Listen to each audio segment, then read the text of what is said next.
We are with Steve Newen. He is with Hackman Financial, and he's been gracious enough to spend some time with us. I mean, Don't we agree on that? I think we do agree on that, and we take the same stance as Dave Ramsey. We just don't. It's just the fact that it's not going to appreciate it. I mean, around here, it was appreciating at over 30%. Nationally, it was 18% annually. Correct me if I'm wrong, and Steve and I've had this conversation. What we're trying to do is we're still going to appreciate, but hopefully at a healthy 6 to 8% year over year. But I had, and he'll see this because he's one of the guys he doesn't agree with me on this. He was a former financial advisor. He says, no way, the home values are gonna dip. We're gonna go back. And I've told him why I stand this way. And I even told him I should passively put up the Dave Ramsey thing, but he totally believes that home values are going to come back down. I don't believe that. One is based on the supply and demand.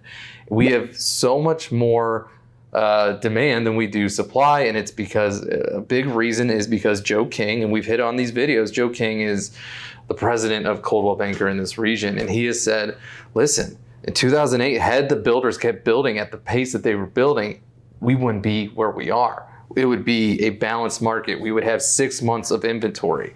But because the builders went out and we stopped building at that pace for 3 years, it is now showing its ugly face 13 years later. And that's why we have all these young professionals, college grads that are being well compensated and don't want to pay the outrageous rent and do want to start putting towards their own home, their own legacy, but they can't find a house. It's getting better. It is getting better. Months of inventory is a good one to talk about. A healthy market is anywhere between 5 and 7 months of inventory, meaning if we stopped the market today, stopped listing houses today, we would have enough houses to get us through the next 5 to 7 months. I believe we're still under 1. And we were like a Westchester market was literally at a week. There for a while. Yeah. I mean, literally every listing would be gone. So that is one of the reasons why I don't see, that's many reasons why I don't see home values dropping. I see them slowing down as far as the increase in value. Yeah.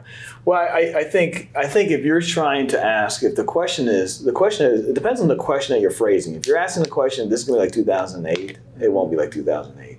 Because 2008 was a lot of unusual events that had nothing to do with land values, had more to do with debt to equity ratios that were going on in loans. It also had to do with mortgage-backed derivatives that came into the investment world that don't exist as much anymore now because people learned from that whole experience.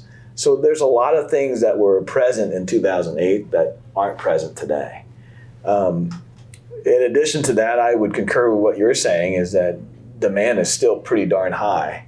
And as we keep talking about that, obviously now you're going up the demand curve. That means the same thing's happening. The pricing is going up. Mm-hmm. And so at the very short term, I think you'll see a slow. And as interest rates continue to climb, you'll see a certain slow.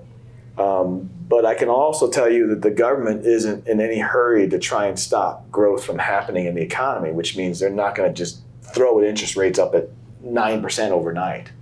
So watching the way the government's responding right now tells you, meaning the feds, tells you that incrementally there's change going on. And they're hoping that in itself will take care of the balance that you're asking for in the land world just as much as it is in the economic world, just as much as it is in the financial world. So what I'm saying to you is I would concur with Mike on that thought. None of us know. But I would concur with Mike on that thought that it's not the same environment as 2008. In addition to that, in fact, when you go get a loan, you find out it's not the same as 2008, the things you have to provide these days. So you get that feel that it's not like 2008. My name is Steve Newen. I'm a partner at Hackman Financial, and we are a financial advising firm. We're independent registered investment advisors. So you can reach me at 513-891-5300.